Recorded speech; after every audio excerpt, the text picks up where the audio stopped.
disaster must come. At best, only postponed. Shaolin Kung Fu, to survive, must now be taught to more young men.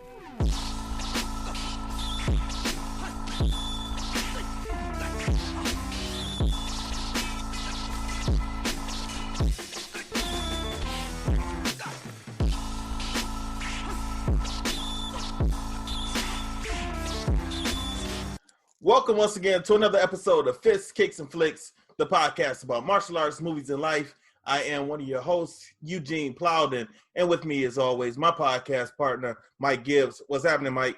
What's going on, man? Chilling. Okay, if this is your first time with us, I want you to know that we are members of the Martial Arts Internet Network. On Mondays, you got Raw with Mimi and Lump. Tuesdays is CTE, Chris, Carlos, and Travis Experience. Wednesdays is us, Fists, Kicks, and Flicks with Eugene and Mike. And Thursdays, you can get the Inside Scoop with Alex and Jeff. For more information, you can check us out on all of our social media platforms.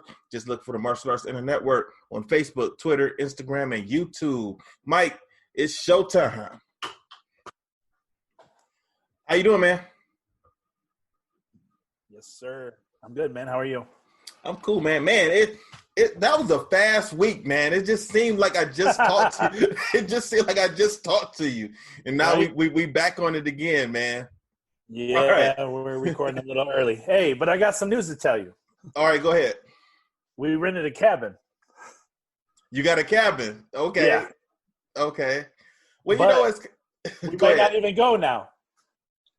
What? What happened? So the weather is supposed to be so horrible. So we're either going to go to Sturgis, South Dakota, or we might go to the Florida Keys. Florida? Wait. I know you. Wait. Are you riding? You're riding bikes, right? Yeah, we're gonna trailer them. Oh, okay. I'm about to say. I know you're not gonna ride a motorcycle from Indiana all the way to Florida. That is crazy. But I'm pausing because I'm like, man, Mike might actually do that. There's some people that have done it, man. I can't. I get tired after like 300 miles. My legs are sore. What was that, about 4 hours or so? It depends, yeah, about that. But there's some people that can do it, man. I can't. Yeah. My back gets hurt and then my hips. I've never ridden a bike, man. I've never ridden a bike. I don't trust myself to ride a bike. So that's right. That's nothing I would ever. That's nothing I would ever do, man. You said it's addicting? Oh yeah, really addicting. You know what, man? I don't know, man. I mean, I like having things around me, like the car doors and the seats. You know, I have little faith in the other drivers on the road. You know, especially those semi trucks and everything, man. I've seen somebody, you know, get hit by a car on the freeway before, man. And I mean, that's not pretty. You know, not at all. Oh yeah. So, all right, let's jump into the second half of this movie, man. I mean, this second half of the movie, it's almost like night and day. It's not bad. No, it's good. I like majority of this movie. I liked about 98% of this movie. I had a problem with something. What? I had a big problem with the end. And when we get there, I'm gonna tell you what my problem is with the ending. But other than that, because you're a director, man, you're gonna have a movie. You're gonna have a problem with every movie we watch. So, man, certain things, man. When it comes to certain things, like I just feel like certain things were forgotten, and it just seemed like the ending. Right. It seemed like the ending was a little rushed to me.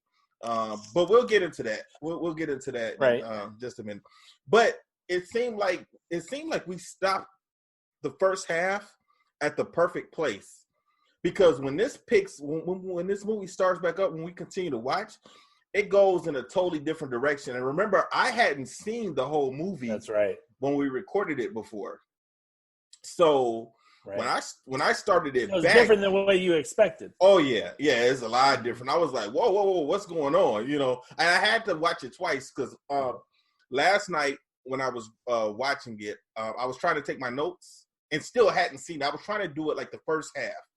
And it was just too much stuff going on. I said, you know what? Let me just stop taking notes let me just watch the movie, watch the rest of this movie, and then I'll watch it again tomorrow, which is today. I rewatched it again, and I took the notes. So see, I didn't rewatch it today. I was busy. Yeah, well, you're getting ready for a trip and everything, and you had work. I was playing with my RC car, man. I ain't gonna lie. Oh, man. Look what I got going on, man.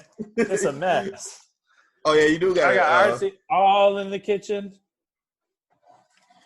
So, Mike, that's your hobby, is a collector. You're the collector.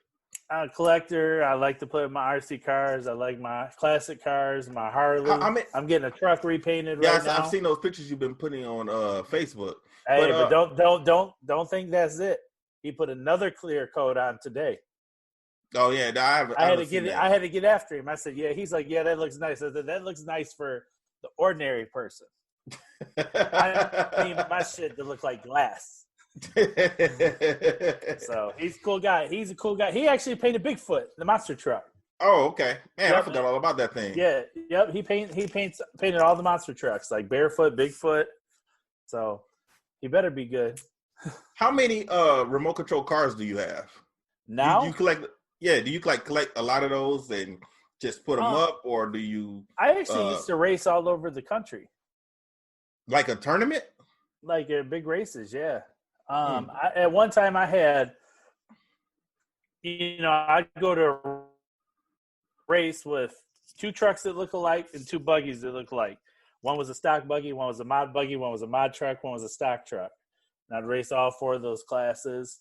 I had all custom paint jobs and all kinds of stuff, man. It was crazy. I spent so much money on that stuff. And then one of my friends was a sponsored racer, so I'd get a lot of stuff from him for free. I wouldn't have been able to afford it. But it was fun. And then now they're doing the drag racing. So I got back into the drag racing part of it. It's cool. I'm just getting back into it. I got 2 cars already. So I just realized, man. Something I like to do, man. Trouble. You know what, man? I realized you are really like the Peter Pan. You are really Peter Pan. Like you are refusing to grow up. And that's cool. I like it. I like it. I mean, it's not too many people that I know that's our age that's doing remote control cars. You do the wrestling figures. Last week you were telling me about all of the different memorabilia that you collect. You know what I'm saying? Yeah. Like the only thing that I have not really heard you talk about that you've collected are comic books or basketball or baseball cards or anything like that. Oh, I got a whole slew of baseball and basketball cards and hockey cards. Now, comics, I only collect, the only comics I have, there was a series called The Karate Kid before the original Karate Kid in the 60s and 70s. And I have all those.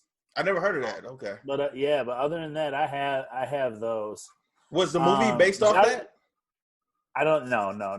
Okay. It's totally different. The comic's totally different. Okay. Johnny's big into radio control cars. That's what we first like.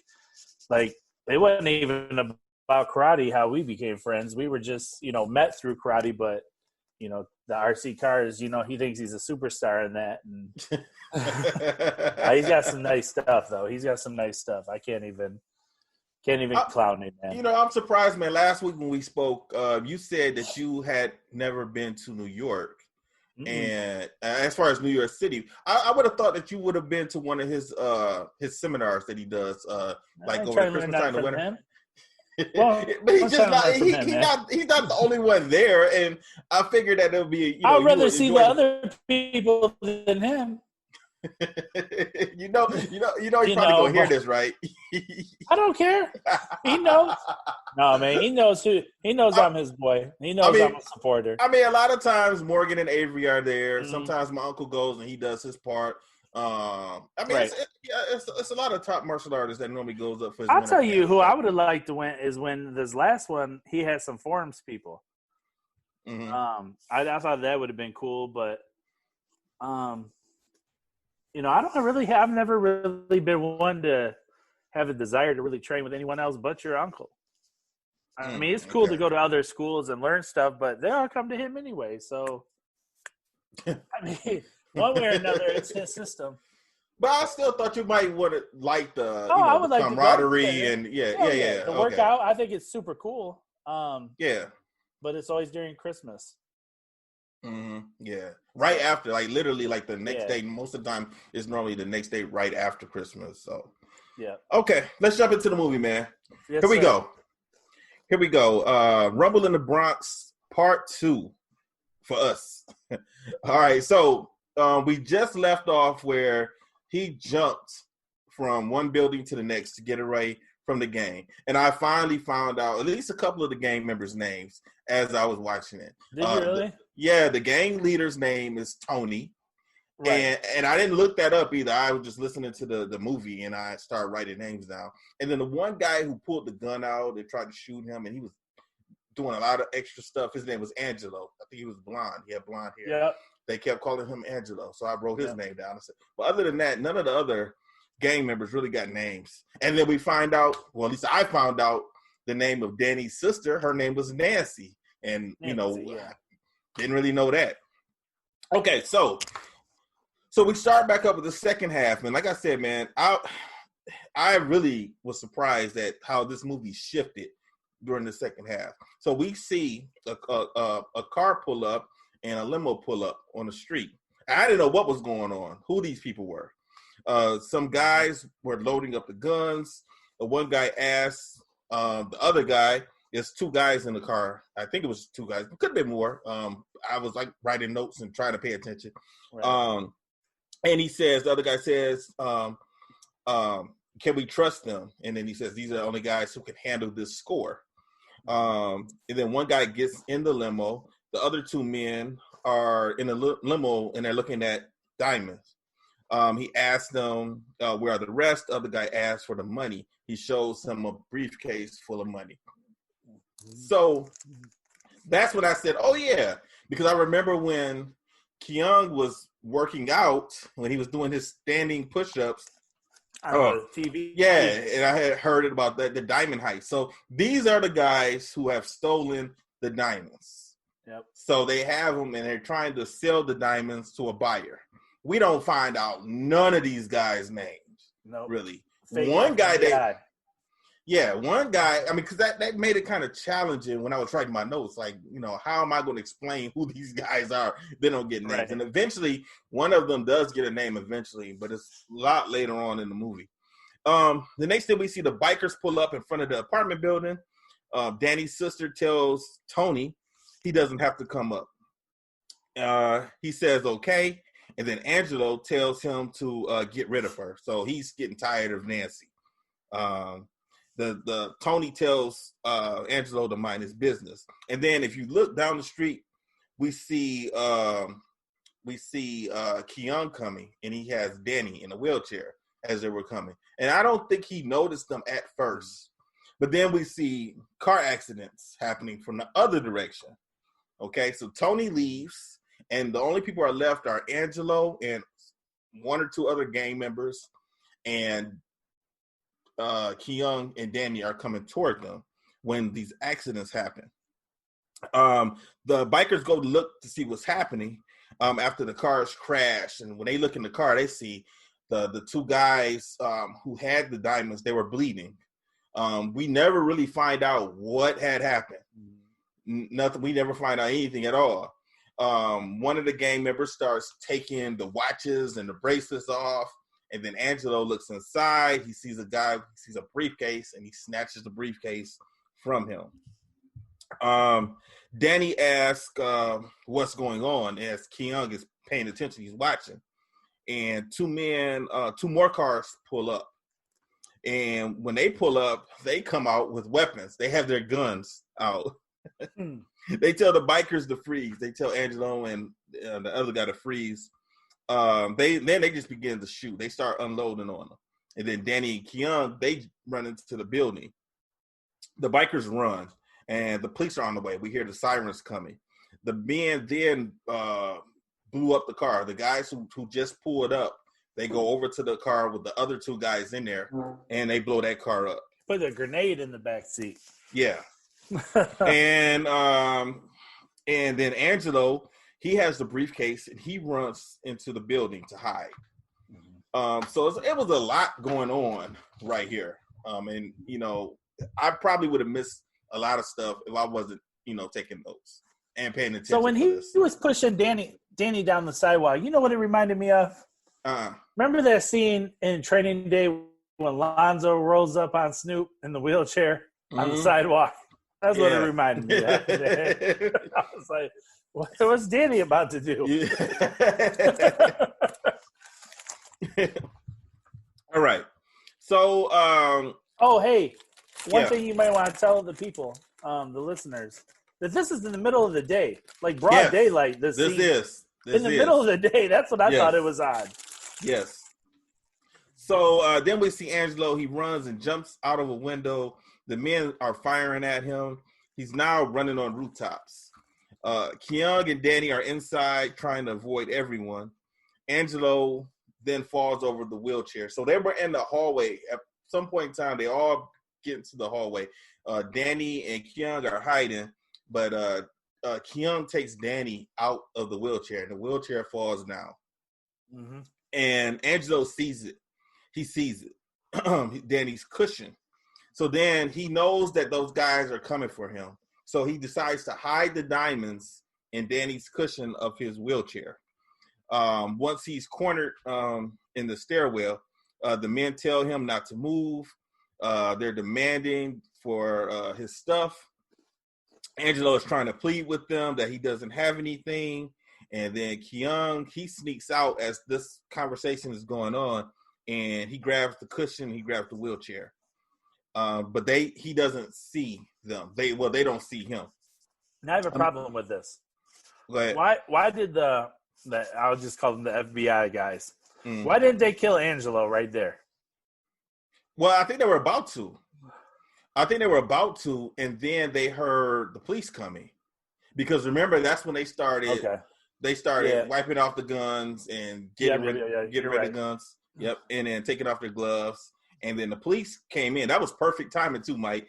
and then the police arrive, and Danny is talking. He wants to know what's going on.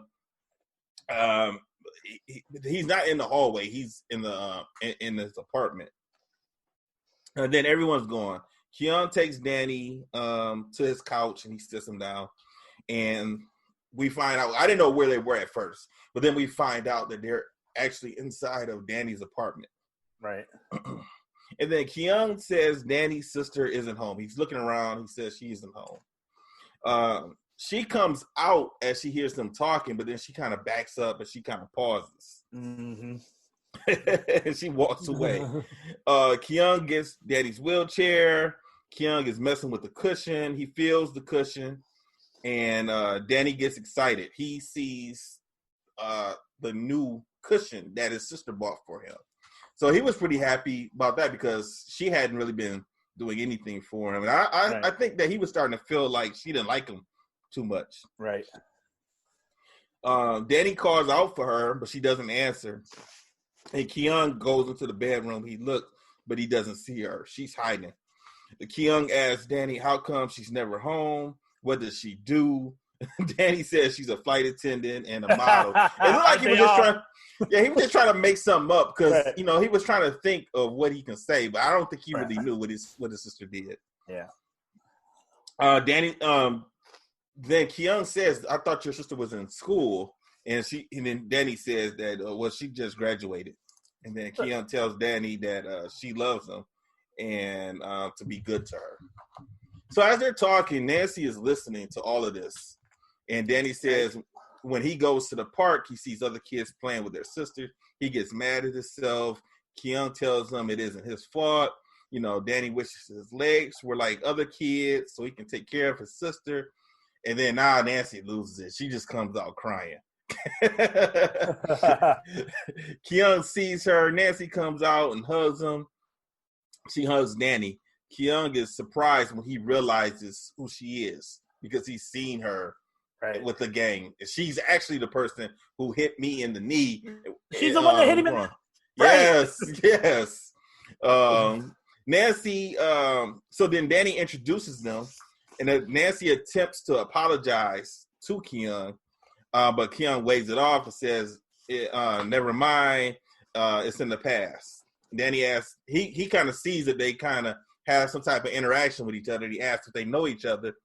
And Keon says, well, his sister bumped into me in the stairwell. And Keon picks up Danny and puts him in his new cushion. And Nancy comes over toward him. She thanks him for not saying anything. And she hugs Keon. And then Danny's in his wheelchair. He's rolling around. He's rolling backwards. And then he falls over. Let me ask you something. Yeah. Would you have been that cool to her? No. She would have been all types of set him up. Right. She set him up.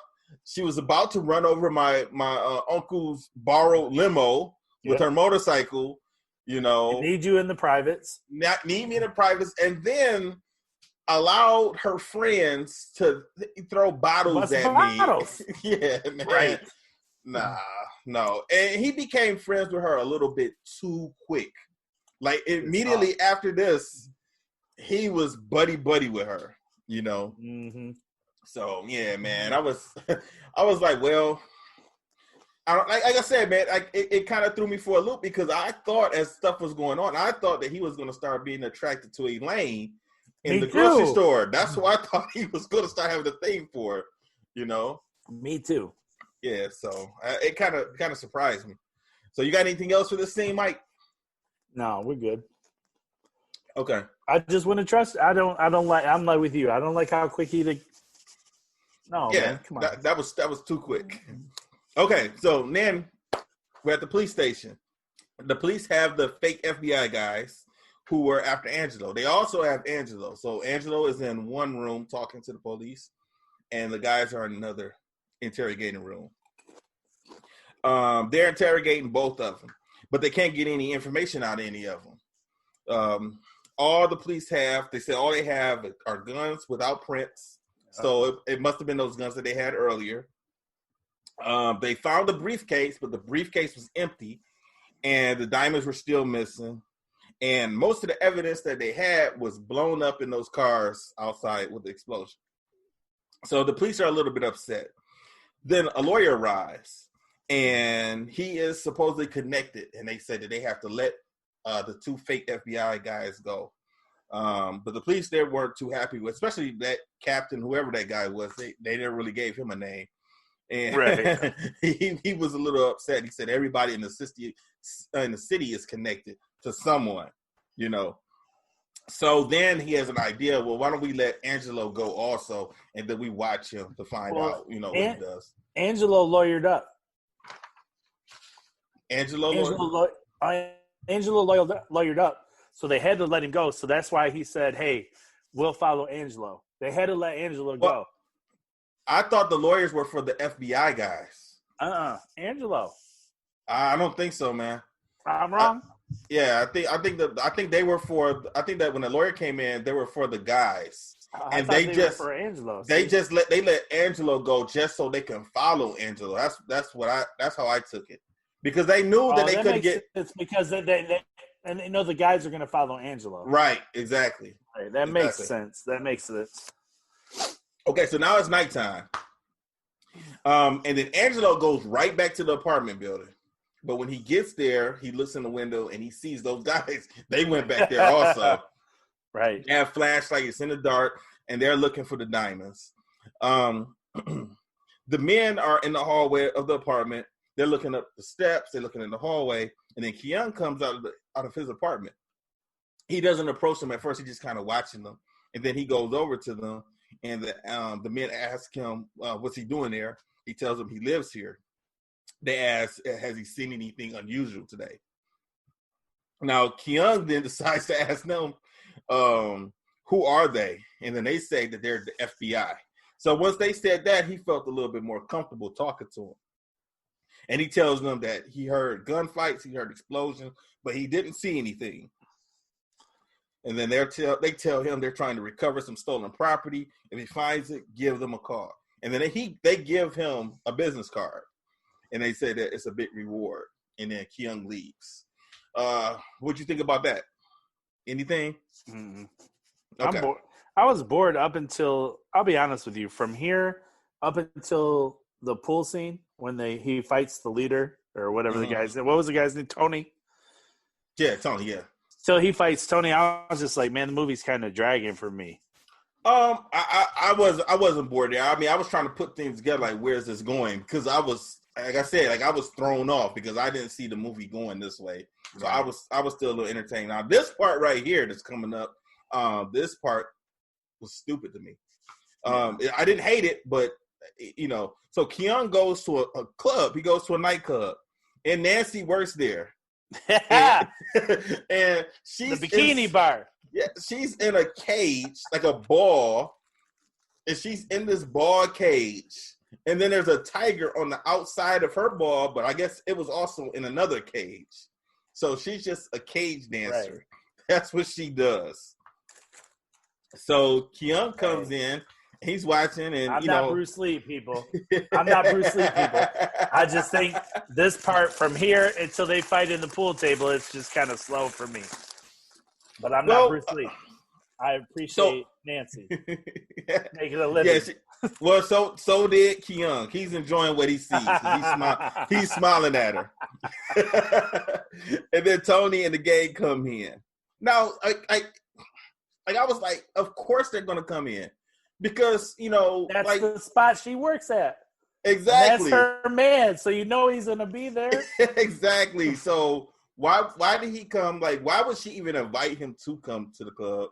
And why was she got out of he approaches the cage, makes googly eyes with her. It was awkward. Mm-hmm. She motions for him to leave or go over, and then they're sitting at a table.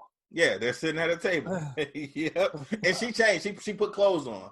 Because she had on like a little two-piece, but then she put clothes on when she sat down with him. Mm-hmm. So then the gang, they're looking. Tony tells them to go find Nancy. He was looking for Nancy. But also, if you're paying attention to the movie at this part, as they're walking in, they're talking about Angelo, and they know that Angelo has been arrested, and they know that he's gotten out, but they don't know what happened. They don't know, where he is. They don't know why he even got arrested. Mm-hmm. They just want to talk to him to figure out what's going on.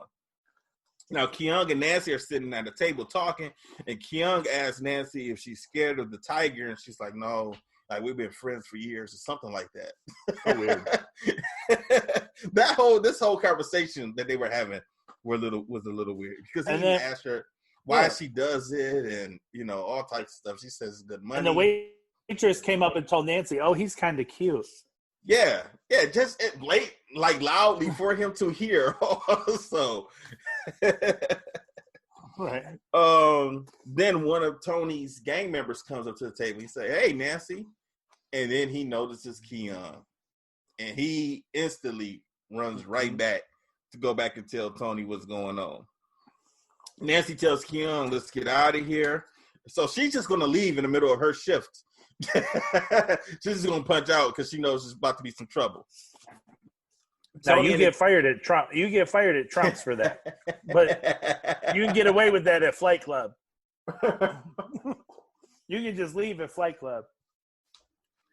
I don't think I've ever been to Flight Club. I've been to Trump's once. You don't want to go to Flight Club. No, I don't. I mean, I'm just saying. No, I mean you didn't miss nothing. That's what I meant.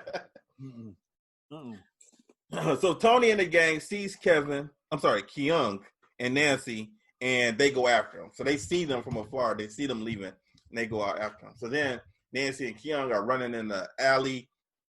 They go over to the parking lot. They see the guys, the gang members, Tony and the gang's bikes. Nancy kicks them over, and they fall over one at a time. I got something I got to ask you about that, too. Mm-hmm. Then she jumps on her bike, and they both leave. So Keung's on the back of her bike, holding on to her. And the gang, they come out, and they see what happened. They're upset. They instantly blamed it on Keung. They didn't say Nancy. They said, "Look what he did. He knocked our bikes over." Mm-hmm. They drive off, and then Keung tells her, that she needs to spend more time with Danny and not so much time with the gang. Right. She agrees, and then she just puts her arm around Keung, and she kisses him. She asked him if he had a girlfriend. She didn't give him time to answer, and then she kisses him. Now, Mike. Yes, sir. Those bikes that got knocked over, like how hard would that have been to pull them back up? Those are easy. Those were easy? Okay. Because I was looking like they were like they laid down like dominoes, like when she knocked them over. They those are more like they're a slash motocross like street bike. They're more like an enduro bike. Now the bike she was on with him was more of a bigger bike. That was the biggest bike. So yeah, those ones you could pick them up. Okay, I was wondering about that. I was like, man, I mean they probably. I mean, still, I mean. They could have broke a side view mirror or anything when she knocked them over, you know? Right. Messed up the paint, anything. Okay. So after this happens, the gang, they're pissed. So what do? They go to Elaine's store and they completely destroy that store. They rode through the store. They rode their bikes through the store, tearing stuff off of the shelves, knocking over displays, throwing the chips up in the air. And Elaine could just watch. That's all she was doing was watching. Tony asked her where Keon was. He says the gang won't stop tearing up the place until she tells them. They destroyed the coolers. Did you see that one guy? He rolled his bike through like the cooler. I know. Like, damn.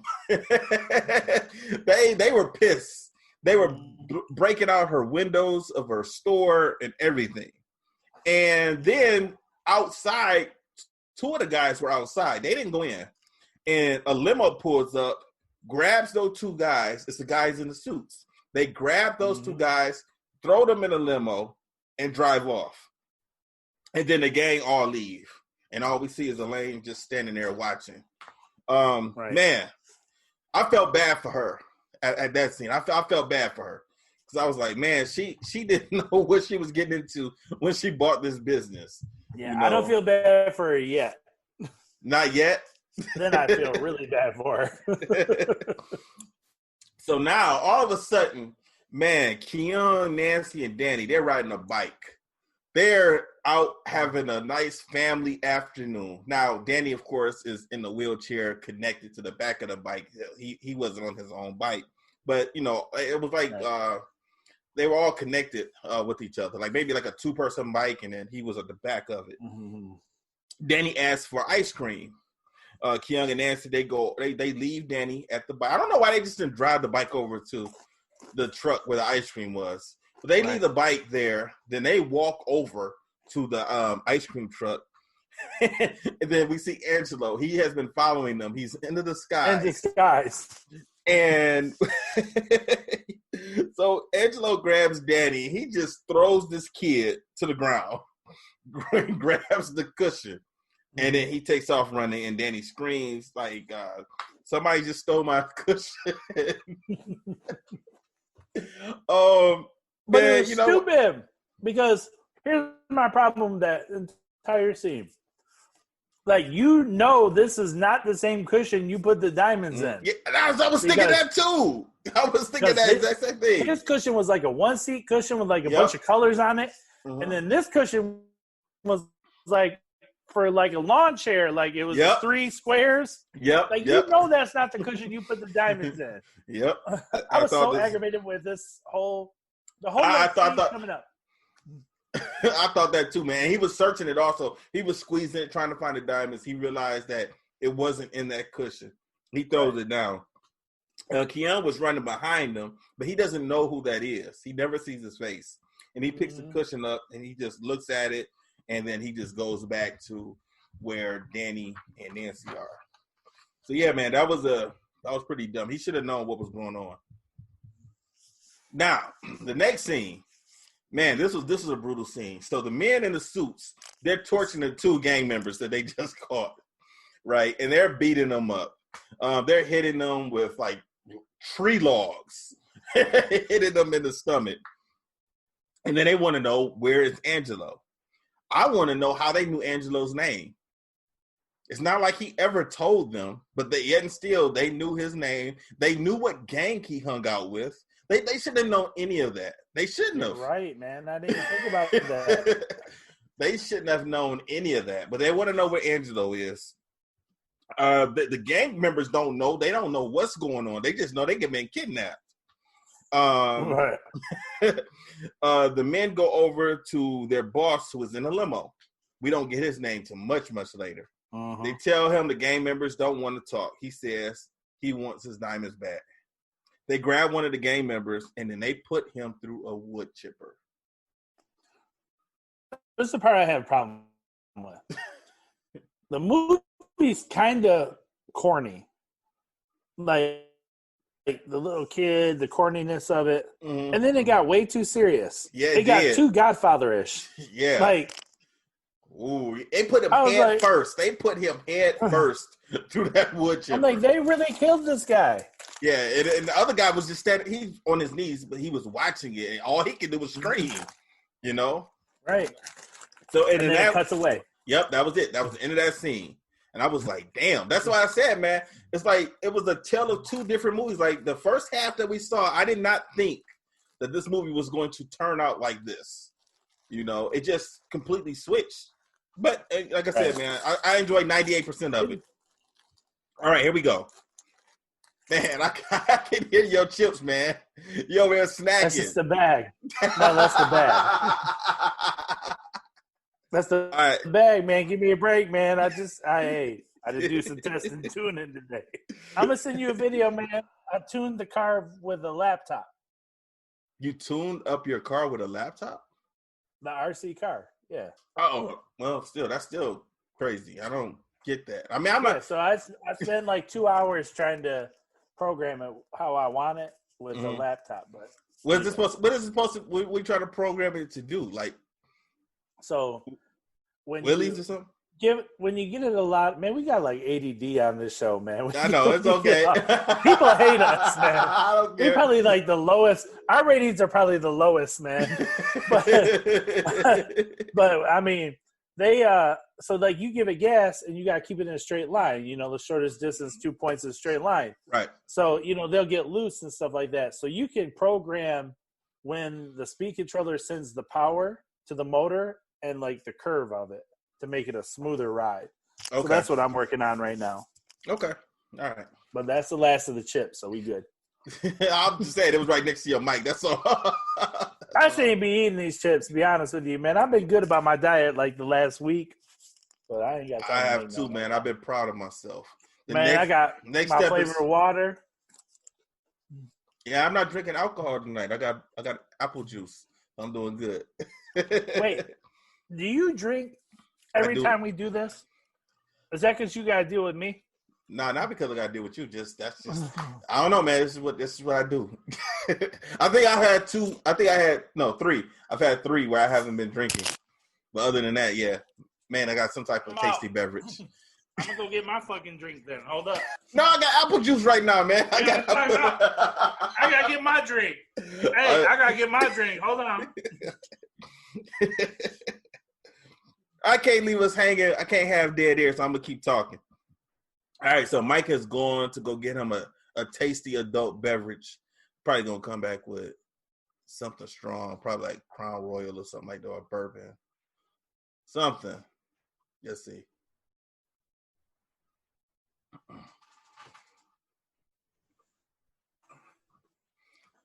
So far, I don't think this movie's been too bad. Mike's back. What you got, Mike? I'm gonna do me some peach crown. I said you was gonna come back with some Crown Royal. That's what I said. I said that on Mike. Oh, it's peach season right now. Okay. Mm-hmm. All right, so I'm about to jump back in. Man. I'm about to get back into it. Okay, all right. So Keon goes back to the market. He sees it's been destroyed. Now, Elaine, she's standing in the middle of this destruction, and she grabs a beer. She grabs a beer and starts drinking it. He asks her what happened. She tells him that if he had been there, he would know. Like, she instantly had an attitude with him. I think she kind of liked him a little bit. I did too. I thought that too, man. She tells him that he was on a date with the neighborhood gang leader's girlfriend, and that's the problem. So when she said that, I said, she's "Damn, salty." How did she even know that? Damn, man, you so on it today. I didn't think that. That blew right by me. Right. Yeah, how would she ever know that? Unless she had somebody following Kyung, but we never find that out at all. But I can kind of tell that she had a thing for him. And this scene right here really made me think that she had a thing for him. Yep, me too. She tells them that the gang was looking for him. They came here for revenge. She says that she shouldn't blame him. It's her fault. She lays a guilt trip on him after that. She says he doesn't live here. He just came for his uncle's wedding. She thought it could work. She doesn't know why she thought it could. That she doesn't understand why she thought that she could depend on him. She just wanted his help to get things up and running in the market. Kyung then goes outside and then he asks Nancy, "Where's Tony?" And Nancy says she thinks that she knows where he is. And then Elaine starts crying. We see her cry. Now, this is the part that you were starting to talk about. So Nancy takes Kyung to the gang's hideout. Kyung walks in. He looks around. A shit. No, he didn't. He did not at all. He looks around. He asks, the gang is partying. It's crazy. Like, he just walked in. Like, nobody's paying him any attention. Said nothing. Nobody says nothing. The one guy, Nancy stops and she speaks to somebody when she first walking in. He asked who was that. She said just a friend or something like that. But other than that, nobody else says anything. He walks in. He sees Tony. Kyung picks up the radio. He throws it on the pool table. He calls everybody garbage.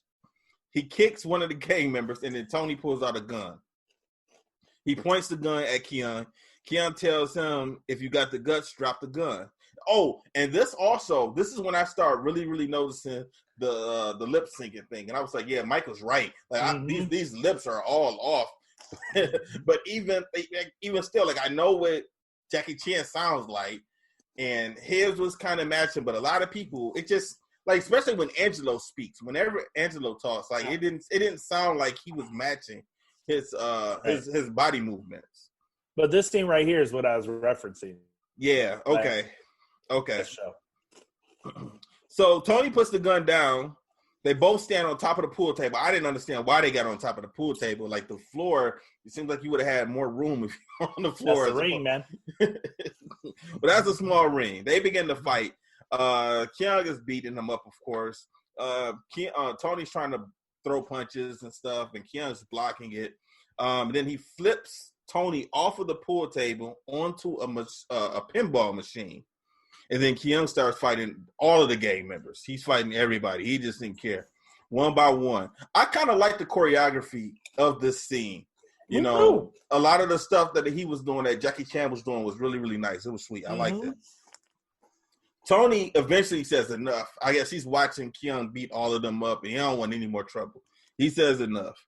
Kyung, he doesn't stop. He keeps fighting, and then Tony shoots the gun up in the air and then tells Kyung to go. Kyung tells him that he doesn't know what they're thinking. They are scum of society. He's just speaking his mind, how he feels about them. Kyung speaks in Chinese before he leaves. And basically what he says is, I hope the next time we meet, we won't be fighting each other. Instead, we'll be drinking tea together. Tea. Not crown. Tea. So he says that, and one of the gang members is, we saw him at the very, very beginning of the movie, and he can speak Cantonese. So he understood what Kyung said, and Tony asked him what he said. Then we see Kyung and Nancy. Nancy tells him that she's going to go back and grab his coat. And then Tony asks the gang member if he was serious about what he said, and he told him that he thinks so. Tony, it seemed like Tony was starting to think differently of Kyung after that. Now, when that happened, right after that, that gang member who was kidnapped, he came back into the hideout, and he has garbage bags of the other guy. So they chopped that other guy up in a wood chipper.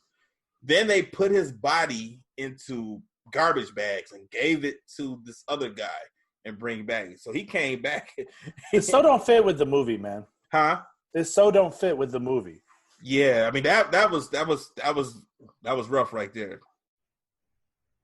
But Nancy tells Keung that her friend of hers is had been murdered. So, they're all working together right now. The gang member tells everyone that if they don't return the stuff that Angelo took, they all would end up like Lance. And that was the name of that guy that was in the bags. His name was Lance. So Tony asks, "Where's Angelo?" And he's asking everybody. Then once again, Nancy says she thinks she knows where Tony is. How does she know that? Like, yeah, maybe because she just hung out with him so much. I don't know.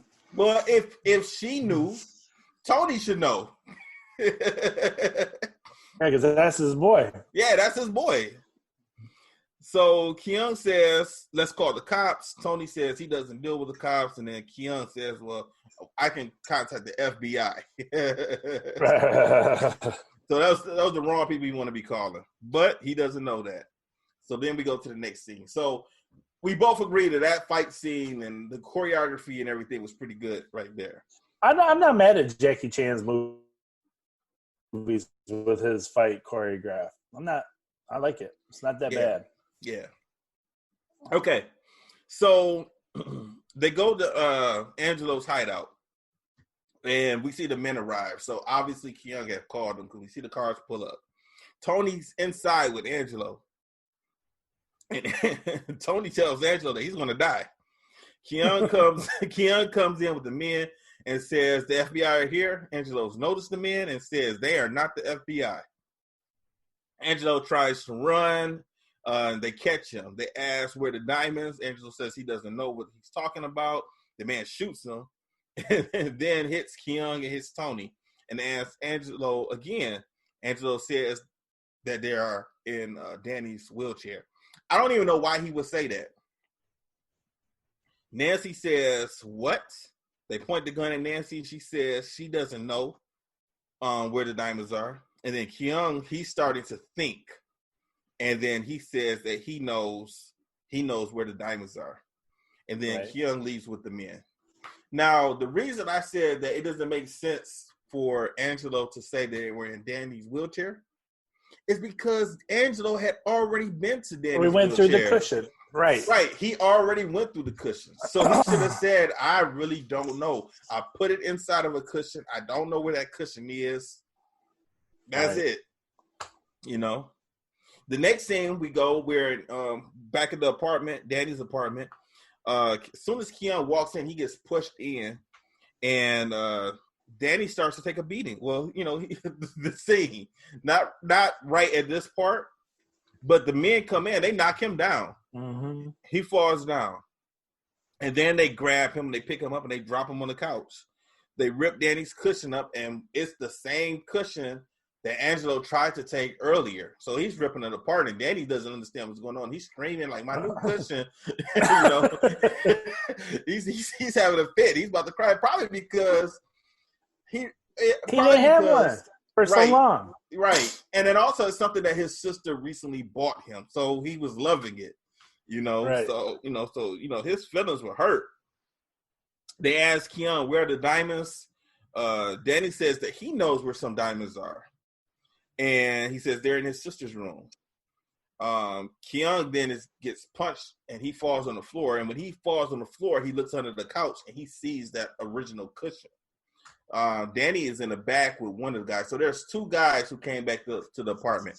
One guy takes Danny into the back, into the sister room. The other guy stays in the living room with Keung. He grabs so he says the diamonds are right there.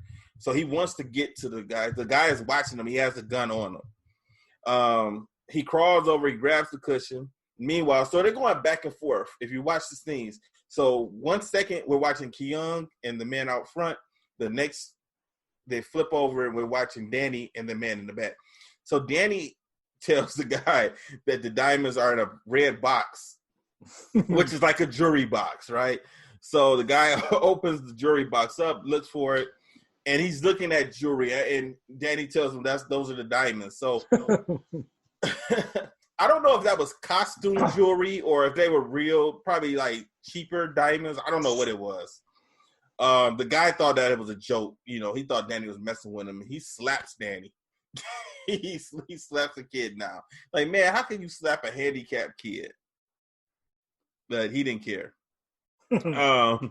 So then, meanwhile, up front, Kyung ends up grabbing one of Danny's crutches, and he disables the man. He beats him up with the crutch, and then he grabs the gun.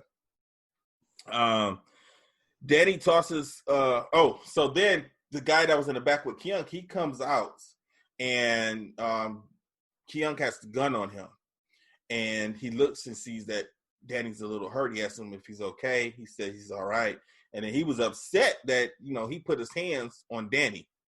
So Kyung hits the guy a couple times. The guy kind of shakes it off. So then Danny says, "Here you go," and he tosses him a helmet. And Kyung takes the helmet and hits the guy in the face with it. And the guy, he's hurt a little bit, but he kind of shakes it off.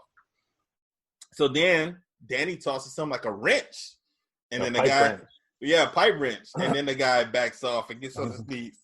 Y'all want to get hit with that, right? So then the next thing we see after that, Kyung has found the diamonds. He's opened it up. He's looking at them. The men are all tied up at this point. They tell Kyung he's going to die, and Danny's on the phone with the police at this time. One of the men's cell phone rings, and Kyung answers it. He puts the phone down for the guy to answer, and then he listens for the rest of the time, and he's talking to him. The voice says, "Get rid of the Chinaman and the kid and leave no witnesses." And then Kyung says, "You want to kill me?" The voice says, "Who is this?" He says, "The Chinese man, the Chinaman." The voice asks, "What does he want?" Kyung responds, "I just want my friends back." I was wondering why he was including everybody. From this point on, Kyung is trying to get everyone back. He's looking at Tony and Angelo and Nancy as his friends. I would just been saying, just give me the girl. You can keep the other guys, But I wouldn't even took her. I'd have been with Uncle Bill somewhere. Yeah, you know what? Yeah, he could have just took the diamonds and just said, "Fuck everybody, I'm out of here." Uncle Bill, where you at? I'm about to meet up with you. I might have took Danny. That's about it. Yeah. Danny says you don't care about him. What about Elaine? I'm like, you want to roll, little guy? Let's roll. Would you have went back and got Elaine too? Said, don't worry about it. Come on with me. Give me a girl. The voice asks if he's called the police. Kyung motions for Danny to hang up the phone. The voice tells him to keep the cell phone with him and wait for him to call, and then he hangs up. What did you think of any of that, Mike? Anything at all? You got any thoughts?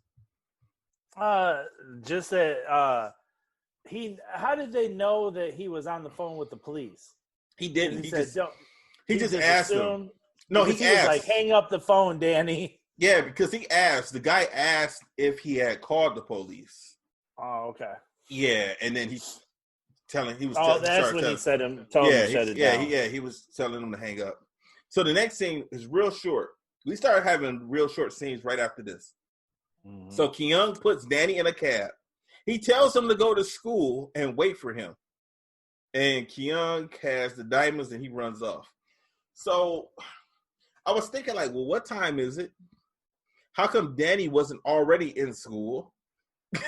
Because he was just at home, Bro, you think so deep about these movies, man? Yeah, man, because, I'm a writer and I write stuff down. Man. I try to make sure that things make sense. So when I see stuff like this, I'm like, well, how come he wasn't already in school, Right. So, and then why you got to go back and get him. Because I really couldn't think of no other place for Danny to go, honestly, though, because the store has been messed up. Obviously, Danny and his sister don't have any other family or friends that care about them because they've been living by themselves. Danny had already said he doesn't have any other friends. Uncle Billy was his friend, and Kyung is now his best friend also. So he had no other friends. So I really couldn't think of no other place for them to send them. So, right. The next scene, the men are beating up Tony. They want to know where's Kyung. Tony says that all he knows is he's the owner of the Waha supermarket. And that was the end of that scene. So now we know that the bad guys, they know about the supermarket now. Mm-hmm. And that's exactly where Keon goes. He returns to the supermarket, and Elaine has people working in there, and they're renovating. She says there's no reason to quit now. She has a different personality at this point. Like, she was happy, and I was thinking, like, man, like, does she have dual personalities or something? Because when we last saw her, she was crying. Yeah, why? She got that insurance money. She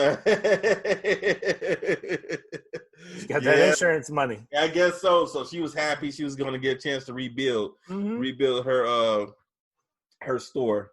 I mean, she had a good attitude. Like I said, she was not acting like how we saw her last time. Keon asked her if there was someplace they can go quiet and talk. He shows her the diamonds, and she gets excited. She doesn't even know if they're real or not, but she's still shocked and surprised. And then she tells her crew go to lunch, and then she takes Keon upstairs. And then we find out there's a whole apartment upstairs. So then I was wondering, why was Uncle Billy, if he had a whole apartment upstairs of his store, why was he living somewhere else? Because I don't remember that before. Like, I don't remember the stair. You know how it's like a spiral staircase? I don't ever remember seeing that. I mean, I think she added that. Well, how could she? It's only been like a day. Like, it was only a day from the time where all of this stuff has happened. To me, it was a week. That scene was so long. Them scenes were so long. Keon asked for her help. Elaine doesn't care because the gang did so much damage to the store. So she doesn't care that those bad guys have them. She's like, they could just die. She gives no fucks about them. She don't. She wants to take a couple of diamonds for herself as payback. She kept trying. Yeah, she did keep trying. Keon tells her not to do that. He needs them for the ransom. But I was thinking, like, ain't nobody gonna know how many he got there. Like, they don't know how many was stolen. They just know that some diamonds were stolen. Right. So, they could have kept a handful or so, just for, their own troubles. So Keon tells her that he needs them for the ransom. She tells him to call the police. She says no one will notice if she just takes a few. And I agree with her on that. The cell phone rings. And it's that boss guy again. He asks Keon where he is. Keon tells him he doesn't want to tell him where he is. So the boss tells him to come down to the store. Then Keon looks concerned because now he knows, wait a minute, they know about the store. Right. So Elaine isn't concerned. She gets up to go to the bathroom. She's trying to keep a couple of diamonds.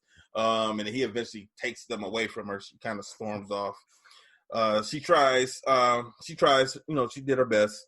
And then Keon starts hearing a truck. And then he looks out the window. And then he sees men in a truck. And then he sees chains going into the building. So he goes downstairs and he takes a look. And I was thinking, like, they had to do that awfully fast. Because they had, the downstairs were they were just chains everywhere leading outside of the door. So Keon runs and starts banging on the bathroom door, trying to get Elaine to come out. And she doesn't want to come out. She's mad at Keon. So she's not trying to speak to him. And he's trying to get her to come out. Next thing you know, they tell the truck driver to start the truck up. They move forward, and they just yank the building, and the whole building crumbles. While Keon and Elaine are inside. And I thought that looked a little crazy because they should have been dead. Right. Whole building came crashing down on top of them. Mm-hmm. Yeah. So the cell phone rings. The boss again says no one bargains with him and his friends. You know what? I think I skipped a part. When she's sitting on the toilet? Well, yeah. I mean, that was a stupid, cheesy part. Yeah. But yeah, she was sitting on the toilet talking to him, and she was upset. And at this point in time, the whole building has come down, and they're outside basically. So there's no front of their store. So the boss calls and he talks to Keon, and he tells him that if he doesn't have his diamonds in an hour, he'll never see his friends again. Keon asks for the address that he's at, and he tells Elaine to calm down. He'll give her a big diamond. He finally mentioned that he'll give her a diamond. Mm-hmm. And then Keon finally decides to call the police after that. Man, that had to have been scary, man. Having that building come down like that. I gotta tell you, man, back in when did I go to Vegas? A year ago, I was in Vegas, man. And do you remember when those 2 earthquakes hit in Vegas? I was out there for that. I was out there. Yeah, I was out there. Me and Crystal, we were both out there. When the first one hit, see, we were in situations where we didn't know what was going on. So when the first one hit, we were actually waiting to go inside to look at the Avengers. They had like an Avengers like kind of museum thing, exhibit going on. So we're waiting there, and we're like in this holding room, and we're just waiting to go inside. And it's all decorated like you're in not Avengers Mansion, but like at the SHIELD headquarters. Mm-hmm. So when the earthquake hit, we thought it was part of the exhibit. And we thought, right. So we weren't tripping. We were just like, oh, here we go. And Crystal says, I hope that we're not going to have all this motion, because she gets motion sickness. Mm-hmm. So she was like, I hope they don't do anything where, we're constantly going to be having, different things shaking and everything. And I said, yeah, right. So then the guy comes rushing back and he says, did y'all feel that earthquake? And then we laugh because we think like he's acting like it's part of the show or something like that. And he says, no, that was a real earthquake. Then he gets on his walkie-talkie and he calls the other group that were coming up behind us. They were in the elevator. So yeah, is everybody okay on the elevator? Everything's fine.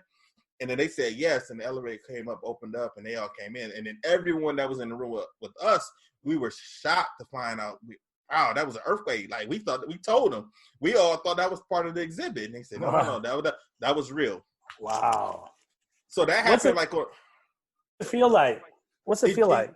You just feel everything shaking. That's it. Like I said, I just thought it was part of the exhibit. Like Hulk was coming through a building or something. I thought we were going. Are you like losing your balance? What's it like? No, well, the ones that we had, yeah, it's just shaking. You just it just feels like just shaking. That's all I can say. Like I had no other explanation for it. You just in a room and it's just shaking. Like I said, we thought it was part of the exhibit, so we weren't tripping. Now, the very next day, actually the very next evening, we had just came back in. It was like maybe 9 or 10 o'clock or whatever.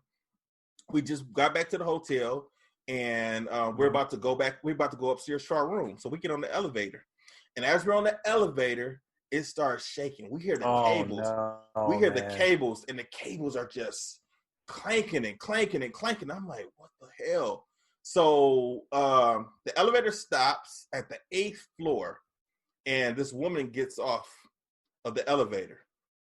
And I'm thinking like, man, should we get off too? I'm thinking like, well, maybe it's just because it's so many people in the elevator, because it was me and Crystal and then maybe about 5 or 6 other people in the elevator. So it was quite a few people in the elevator. So then as we started going up farther, because our room was on the 15th floor. So as we're going up farther and farther, it's ridiculous. It's shaking. I'm starting to sweat now. I'm starting to get scared. Oh, I would be too. So I'm like, oh, no, I'm not. It stopped at the 14th floor. I said, I'm getting off. So we got off at the 14th floor, right? So then I'm looking and I see this one guy. He comes out of his room. He's walking really quickly as he's walking past us. And I said, did you feel something? And he said, mm-hmm. And he kept walking. Meanwhile, I'm thinking like, we're just going to take the steps up to our room. But then at the far end of the hallway, we see a bunch of people come running out of a stairwell. And they said, evacuate the building, evacuate the building. So we don't know what's going on. All we see is a bunch of people running, going down the stairwell saying, evacuate the building. So then that's when we start running. So we're running down the hallway also. Man, I saw the paneling on the wall starting to come loose. And I thought, oh my God. So we get down the stairwell. We run down the stairwells also, and we just hear this rumbling. So in my head and Crystal's head, we talked about it later, we thought the whole building was just coming down on us. That's what we thought.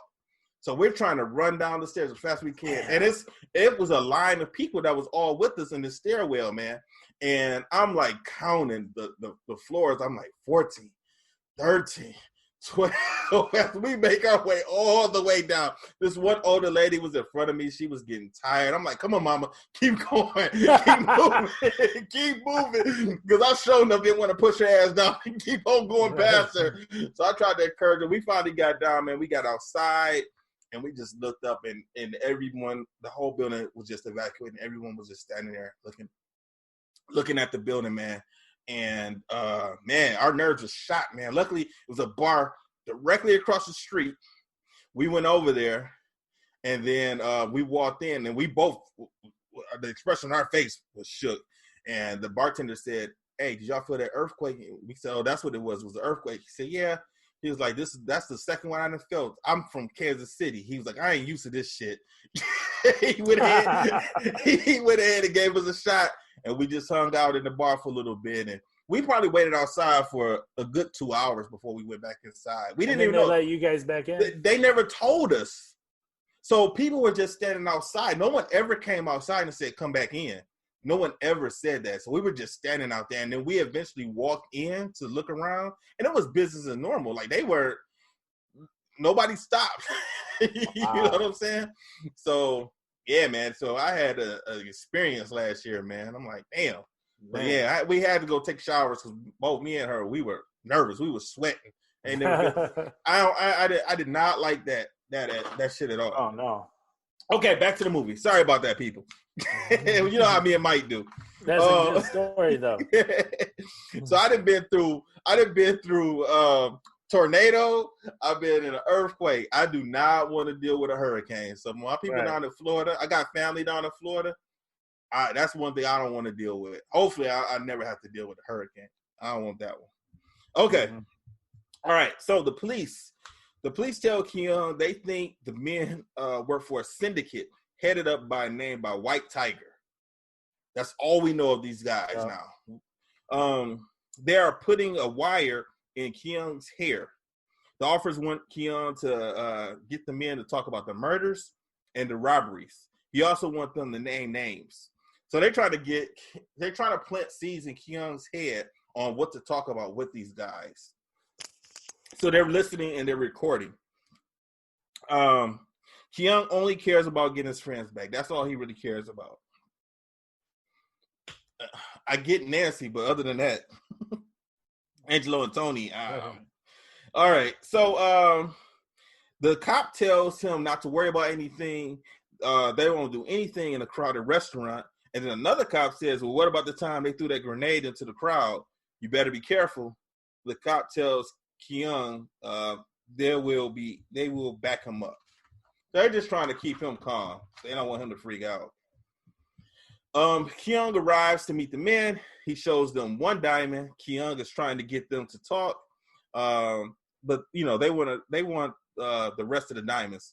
Keon says the diamonds are part of the robbery and people got killed. How come they say the diamonds are theirs? The police are listening to all of this conversation, and they are kind of happy that he's trying to draw out some conversations with the men. They say that it's none of his business, and where are the rest of the diamonds? Keon wants to see his friends first. They say no. He says, you know, you can't make that decision. I want to speak to your boss, White Tiger. That's what he messed up. Yeah, he let him know. Yeah, he let him know that I know more than you think I know. Because none of them have ever said any name. So Keon should not have known the boss's name. So the guy looks around a little nervously, and he says that our boss is not White Tiger. Keon says, if your boss isn't the White Tiger, then I'm talking to the wrong people. He gets up to leave. They stop him. They tell him, hold on. One guy calls White Tiger. He tells him Keon knows his name is White Tiger. And the boss says he shouldn't know my name. They think that he might have spoken with the police now. White Tiger says, search him. And then the man named Jordan, one of the guys' name is Jordan, we find out right there. He tells Keon the boss would like to see him. So they all get up. They're walking down like a pier or something like that.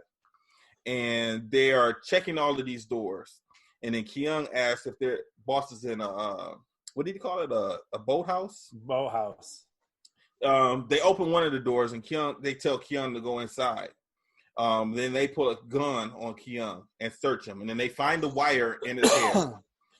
They take the wire out, they throw it in the water. And then Jordan calls White Tiger, tells him he's got a wire on him. White Tiger says, kill Keon, kill his friends. Jordan says, we haven't found the diamonds yet. White Tiger, at this point, he doesn't care about the diamonds anymore. He doesn't want any trouble or any evidence. So, I guess he was just like, let's just end it.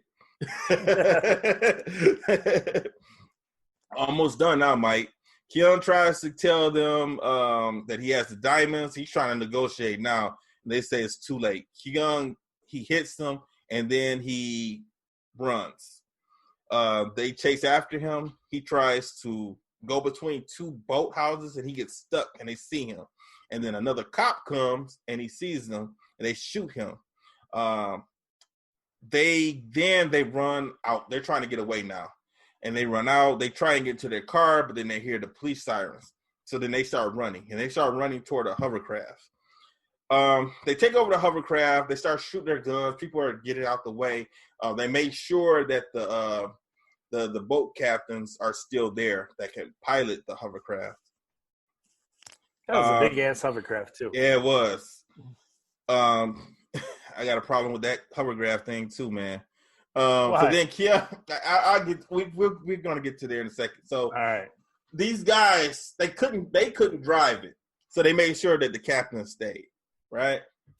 So then Keon, he runs after them. He climbs up a pole and he jumps from one pole to the next pole. They're shooting at him. So then, as he's on one pole, he jumps off of the pole onto I think a landing, and then from this landing he jumps off into the hovercraft and he lands on the hovercraft. And they start shooting at him, and then he falls into the water, and then he's holding on to the rope because I guess it was a rope on top of the hovercraft. Also, he grabs it, takes it into the water with him. So now he's water skiing.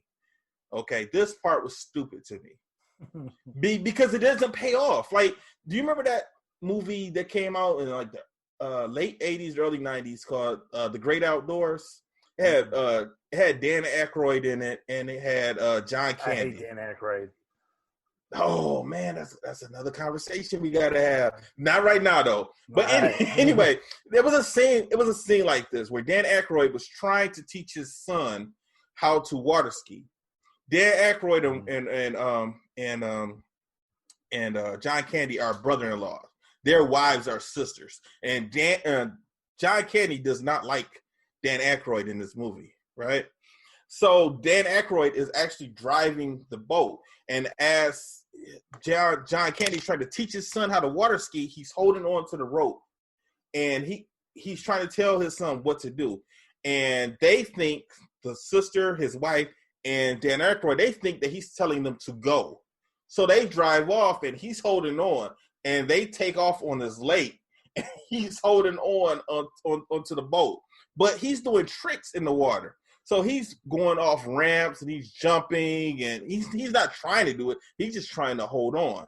Well, in this scene, I thought they would have did something for Jackie Chan, but all Jackie Chan is doing is just riding behind this hovercraft and holding on. Like the scene could have been cut off. Like they should have done something with him to wow us. But he's not doing that. He's just holding on to the. That's crazy. I'm thinking, like, why would you put your body through that and you're not doing nothing amazing? Of course, the shit's crazy, but I don't know. It just wasn't no payoff to me. So anyway, so it looks like he's water skiing. The police tell him to pull over because now the police make a blockade in the water. They run right through it. Mm-hmm. And then a helicopter comes and they start shooting at the helicopter. The helicopter trying to get them to stop. They won't stop. And then next thing you know, they pull up on the beach. And they don't stop on the beach. They're driving the hovercraft toward people. And then Keon, he eventually gets up and he gets in front of the hovercraft. And he's running and he sees a little girl. He runs over to save the little girl. And I love this part because I saw this, it was obviously a doll that he was running with. And I could see the doll. And as he's running, he throws the little girl to her mom because I think she said my baby or something. The mom catches it. And then the hovercraft runs over Jackie Chan. Right? Now, you saw that part, right? Mm-hmm. Okay. He ends up in the sand. So this kind of happens again. And it happens at the very, very end of the movie, right? Well, anyway. So then they take the hovercraft off of the beach and now they're on the streets and they're driving down the street in this hovercraft. I don't know, man. So as they were on the street, what kind of car was that? Was that a Ferrari? It was a Lamborghini. It's a Lamborghini. Okay. So this guy has a gold Lamborghini and they run over the car and it messes it up. Completely messes it up, scratches it up and everything. Mm-hmm. And they keep going. The guy gets out of his car. He's complaining about what happened. And then Keung eventually goes over to where the car is. He also looks and sees a medieval store. He goes in the medieval store. He grabs a weapon. He comes out. He leaves the Lamborghini's doors up. He kind of positions the medieval weapon. It's like a long knife outside of the door. Then he drives toward the hovercraft, and they're going at top speed. And he eventually cuts the hovercraft with the weapon and takes out all of the air, so they can't go anywhere. I thought that was sweet. Yeah, I mean, if that can really happen in real life, I don't know if that can really happen like that in real life. Mm-hmm. But he slashes the base of the hovercraft. He gets out of the car. He jumps on top of the hovercraft. He gets in. He grabs the gun. He asks them where the hostages. And Jordan says he won't say anything. Keung shoots him in the leg. And then Jordan says, wait, I'll tell you. And then the police arrive. Now, the cops pull up to a golf course. And they ask, have you seen Mr. White? They're told he's at hole number 17, I think. 17 green or something. Yeah. A car arrives, and then we see Nancy and Tony. Keung is in the hovercraft. Now, they never said where they were. Jordan just said, I'll tell you where they are. But they never explained where they've been this whole time and how they got here. Right. So now, Keung is in the hovercraft. Elaine is there. Somehow. She's there all of a sudden. Somehow. Because she wasn't at none of this part. She wasn't there. She was at the store. But now somehow she is where Keung is. She's in the hovercraft. Nancy and Tony, they come and they all hug. And Nancy and Elaine even hug each other. They haven't even met each other. They haven't even talked to each other this whole time. Tony thanks Keung for helping him and saving him. So then he says, you guys want to ride. So now Keung is going to drive the hovercraft. It's supposed to be busted. It's supposed to, yeah. But did you see they put duct tape on it? Duct tape it. Yeah. They duct tape it. Now, how come the captains wasn't driving this thing? Why did they let Keung drive it? Police would not do that. They would not just give over this hovercraft. You can't take you can't, someone robs the bank and they pull you over. You can't just get in the car and leave. It's evidence. Yes, it's evidence, right? So then they allow this citizen to take the hovercraft and go to the golf course. And they're going to chase down Mr. White, a.k.a. White Tiger. He's playing golf. They see him playing golf. The police let him go. Instead of the police just going to arrest this man, they allow Keung to drive up onto the golf course. The guys start shooting at the hovercraft. They see the hovercraft coming. Somehow they're able to see Keung on the inside because they say it's the Chinaman. and they start shooting. He still goes at them. One guy gets bumped. The other guy, I think, gets knocked into a tree or something. Mm-hmm. And then Keung runs over White Tiger. And when he runs over White Tiger does not have any clothes on. His clothes get ripped off. But that didn't happen to Keung when he got ran over. Because that ground was soft. He was in the sand. I guess, man. And that's how it ended. They said, yay! And then that was the end of it. That's the part I didn't like. They just ended the movie right there. No explanation. Keung didn't say where the diamonds were, because I thought the diamonds actually fell. When they pulled that building down, I thought the diamonds were like on a table. And when the building fell down, I thought all of the diamonds just fell on the floor and would be up under all of the up under the debris and everything. Yeah, so that is the end. And I would have thought they would have said, okay, we're about to tie everything back together. We don't know who White Tiger is. They never explained who he is. They never said the syndicate. Was there a rumble in the Bronx too? Oh, I have no idea. I have no idea. Because they left it kind of open-ended. They did, yeah. So that. So when it ended, I was like, wow. So that's just how they could at least went back to the apartment, and Uncle Billy could have came back from his vacation, honeymoon with his wife, and they could have explained to him what was happening. That way, we could have understood what transpired after that. Why the police even allowed him to even do that? That was crazy, man. But other than that, most of the movie, I did like it. I enjoyed it. It was fun. And it went from, I was thinking one way about the movie when we did the first half, right, to this half. It just was a totally different movie to me. So, but I still enjoyed it, man. I liked it. Yeah. So the fight scenes were smooth. Yeah, I like the fight scenes. So, did you see that poll? I think I tagged you in. It said something like, we might have talked about this in the last podcast when it said like who has the best movies between Bruce Lee and Jackie Chan. Yeah, I saw that. Yeah, I think we did talk about that in the last podcast. We didn't talk about it. We didn't? Mm-mm. Okay, but I definitely think it was Jackie Chan, man. Jackie Chan's he was movie. Winning when I voted. Yeah. Oh, you did go ahead and vote. Mm-hmm. I voted for Jackie Chan. You know, I didn't vote for Bruce Lee. Yeah. So, but other than that, man, I like the movie. I think what I want to do for the next movie, let's go ahead and do Red Belt, because I know you wanted to watch that movie, and I haven't seen it. And because of our odd schedule this time, I'm not going to go ahead and put the poll out because we just don't have enough time to do that. Well, by the time I get back, I was looking at the calendar today. We might be into Karate Kid. Maybe. Well, I don't know. When does it start on Netflix? Well, the first two seasons come at the end of the month. I think at August 28th. Okay, so it's September then. Yeah, it's going to be September. I think they're probably doing that because, you know, a lot of shows, because of the COVID-19, a lot of TV shows have been they're not filming, and Cobra Kai has already been filmed. So hopefully, you know, they will release that for the fall for everyone. So I mean, maybe that'll help some karate schools.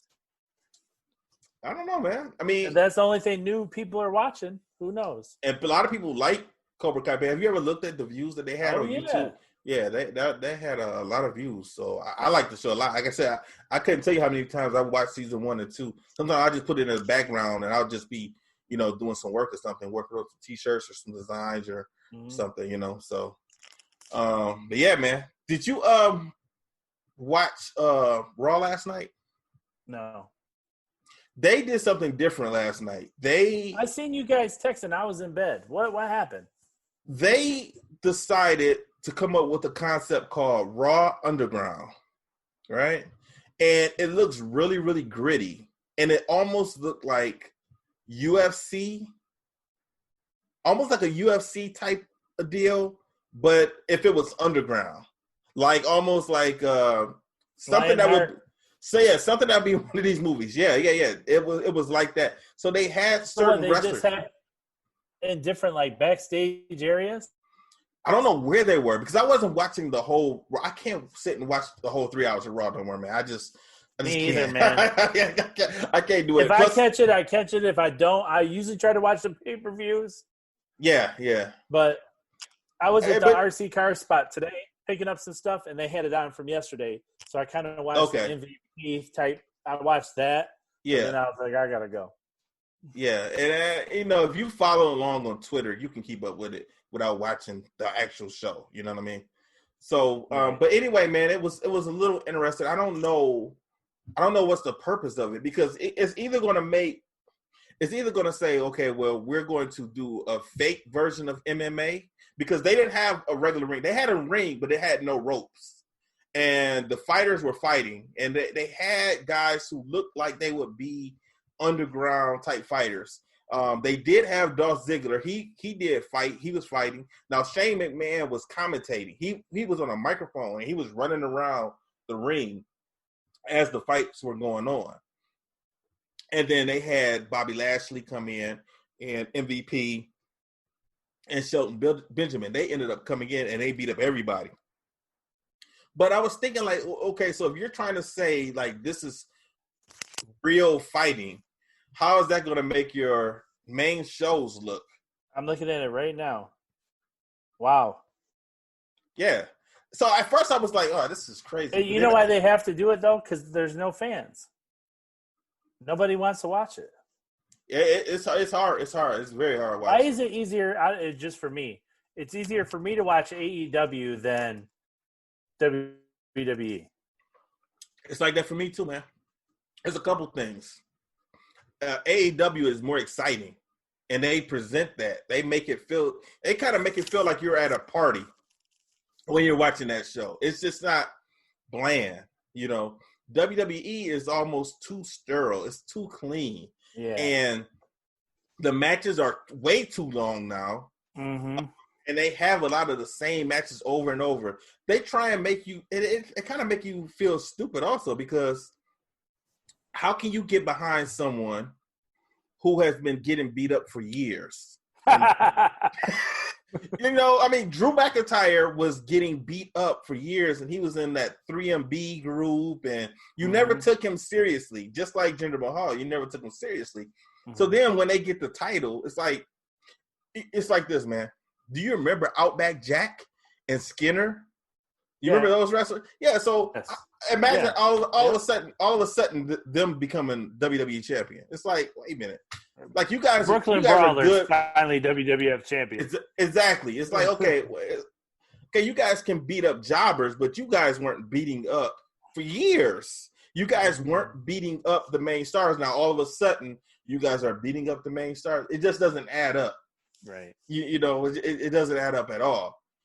So they need to go back to having jobbers a little bit. Maybe one or maybe three, one each hour, a jobber each hour for some of these wrestlers, man. And stop having these long matches, and I don't know. It's hard to get to. Is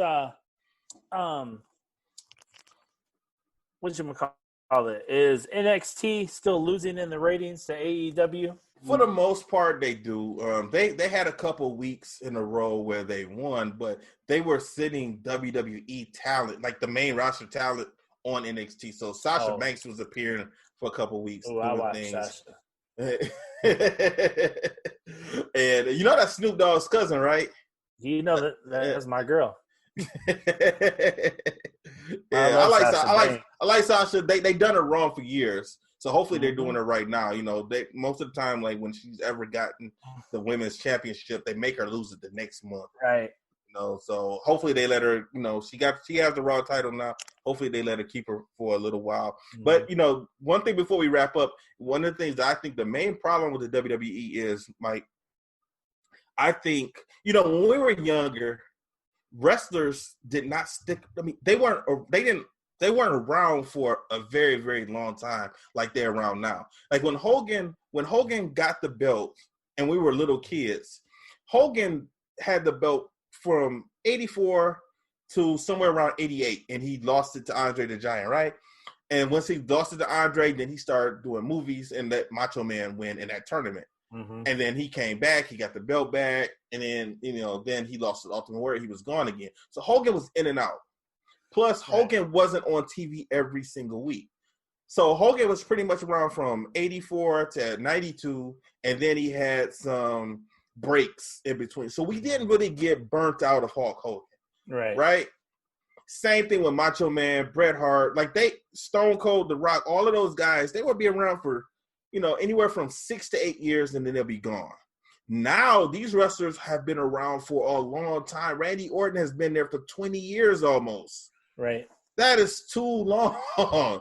We don't get, and he never shows up in any other organization. It's just WWE. And here's the thing: they have not changed his gimmick. No, not at all. That's what happened with John Cena. They never changed his gimmick. Mm-hmm. Yeah, so you get tired of that, and they start recycling the same matches. Not necessarily the same people in the matches, but if you watch someone like Randy Orton, Baron Corbin against AJ Styles, face AJ Styles, they will take Baron Corbin and pretty much have the same storyline with Daniel Bryan, right, or Chad Gable. It's the same thing. So you watching the same thing over and over and over, and it gets tiring, it gets bored, So that's it. All right, man. That's it for this weekend. Oh, this week. My bad. This week. So what we're going to do, we're going to watch Red Belt. Next week, you're going to go on your vacation. You're going to enjoy yourself. I'm quite sure you're going to come back with a lot of stories. In a cabin. In a cabin. Hopefully, if we go to Tennessee. If not, we're either going out west or we're going to the Gulf. You're just going somewhere. You just know you're going somewhere. We're rolling out. All right, man. I hope you enjoy yourself. Have a good trip. For everyone else, that's it for this week for Fists, Kicks, and Flicks. From everyone here at the Martial Arts Center Network, our producer, Travis Plowden, want you guys to have a good weekend. Stay safe, stay strong, and we will talk to you guys next week. Peace.